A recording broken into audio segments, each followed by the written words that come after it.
Z nami sta zdaj politična analitika Igor Lukšič in Peter Gregorčič. Dobro večer obema. Gospod Gregorčič, kako zdaj vi vidite tole današnjo kavo gospoda Stevanovića in gospoda Logarja? Ne, vsebino nočeta komentirati. Srečala sta se potem, ko sta dajala izjave za Tarčo. Zdaj, lahko sta jeziček na tehnici Logar pri oblikovanju levo-sredinske vlade, ki bi jo sestavljal Robert Golob, ne? Oba skupaj pa, če bi se tega lotil Janša. Ne vem, ne poznamo vsebine pogovora. Če bi se želela sestati tajno, bi se sestala tajno, bi pa rekel nekaj drugega. Tako tesen izid, ki smo mu priča, je mogoče priložnost za Slovenijo. Zakaj? Zaradi tega, ker tako tesen izid sili vse, ki so bili izvoljeni v državni zbor, nekako k depolarizaciji. Ta polarizacija v zadnjem času, ki je prišla do neke skrajnosti, je močno ohromila našo državo in dela nas neodporne v zelo zahtevnih časih. In tudi vidimo, da se je retorika predvsem levega pola zelo umirila. Namreč po zadnjih volitvah, prejšnjih 22, je bil Golob zelo vehementen, izvajal čistke, sedaj se zaveda, da bo zadeva zelo težko, se pravi, tega zagotovo ne bo mogel početi. Red bi dejal pa še nekaj drugega. Volivke in volivci so povedali, kaj si mislijo in so izglasovali, kot so pač izglasovali.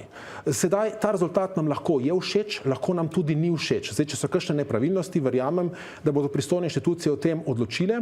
Upam, da kmalu in upam, da argumentirano utemeljeno, ker je to zelo pomembno za zaupanje v demokratični proces.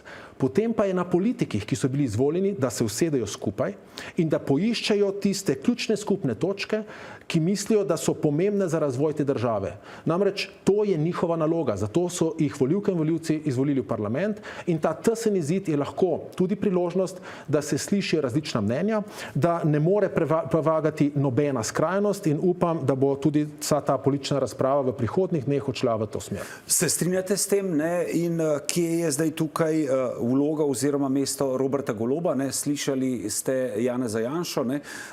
Že včeraj so se pojavile neke neuradne informacije, da bi, in tudi Robert Golob je s to izjavo, da nič ni zacementirano, kar se tiče mandatarskega mesta, dopustil, da bi morda bil za ceno oblikovanja levo-sredinske vlade celo prepustiti mandatarstvo komu drugemu. Menite, gospod Lukšič, da je to realno in kaj vi pričakujete?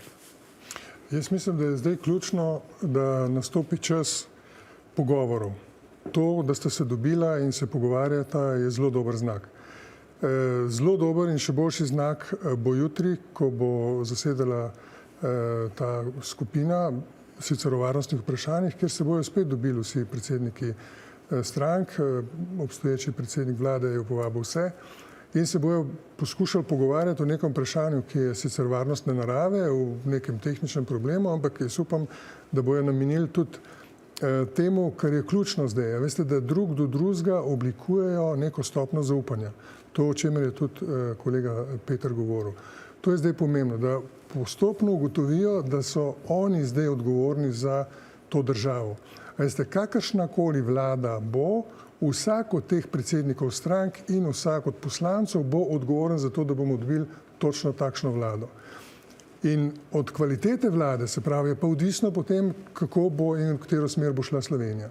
Torej, pogovori in ključne teme. Ampak, da se vzpostavi zaupanje, veste, v tem mesecu dni in mogoče še prej, v času kampanje, se to poruši. Nekdo nekom vidi slabega človeka, drug vidi izdajalca, karkoli. Zdaj imajo oni čas za to, da to počas presežejo. Kdo ima po vašem mnenju več možnosti, da sestavi vlado? Robert Golob, Janez Janša, kdo tretji in kakšne so po vašem mnenju tukaj pozicije zdaj Zorana Stevanovića in Anžeta Logarja? Poglejte, v tej situaciji je zelo težko reči, kdo ima več možnosti, da sestavi vlado. Tukaj je tudi vprašanje, mnogo poslancev niti ne poznamo. Jaz upam, da bo se ta vlada sestavljala v nekem, tako kot sem rekel, širokem dialogu iskanja skupnih rešitev za to državo. kajti obstaja tudi druga pot sestavljanja vlade in ta je iskanja poslancev, ki bi bili pripravljeni za neke drobne ali večje usluge tudi prestopiti na drugo stran. Menim, da bi to krizo v Sloveniji in polarizacijo še bolj poglobilo. Ta vlada bi bila absolutno nestabilna.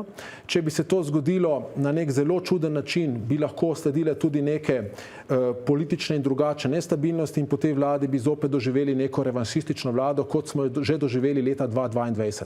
In takega revanšizma, ponovnega, si ta država ne more privoščiti.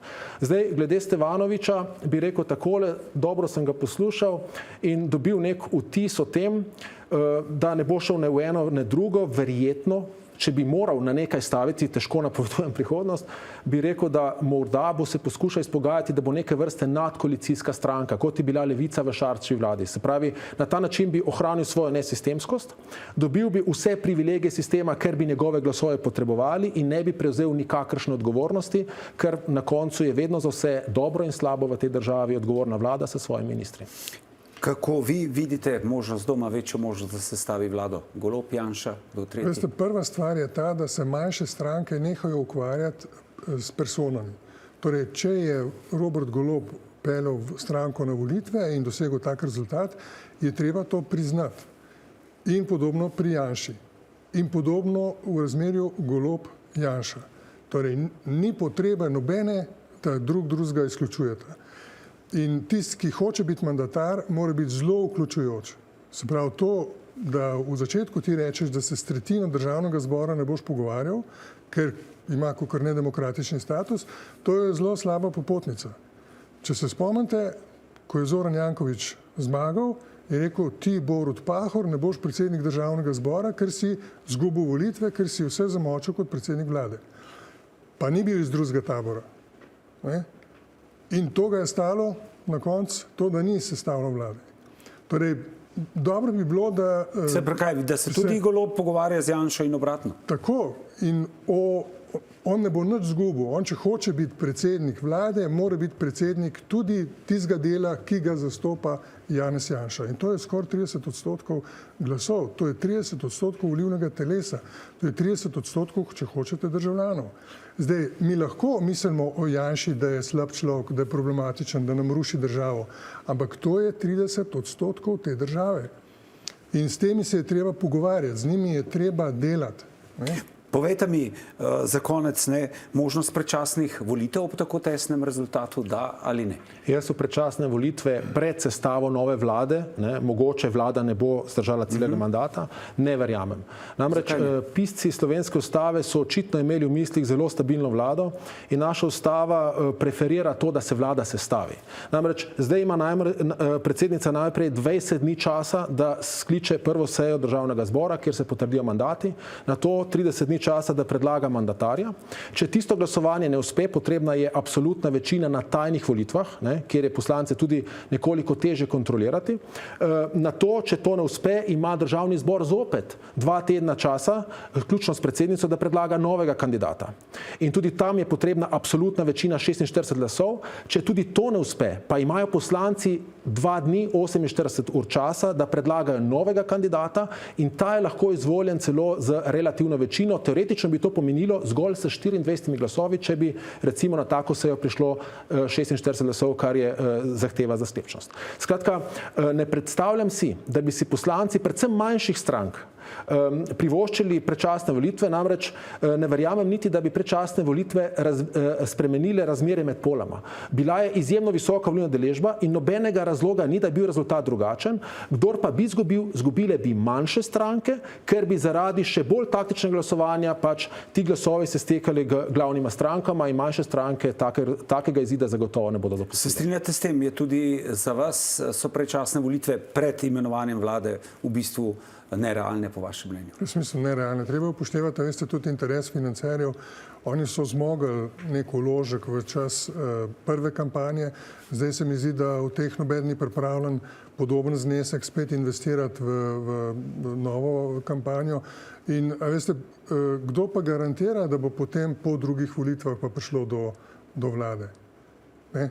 Torej, treba je zdaj sestavljati vlado, morajo si vzpostaviti zaupanje, morajo si za to vzeti čas in se dogovoriti o tem, kam Slovenijo naprej. Najlepša hvala obema, da ste bili naša gosta. Hvala. Hvala. Hvala.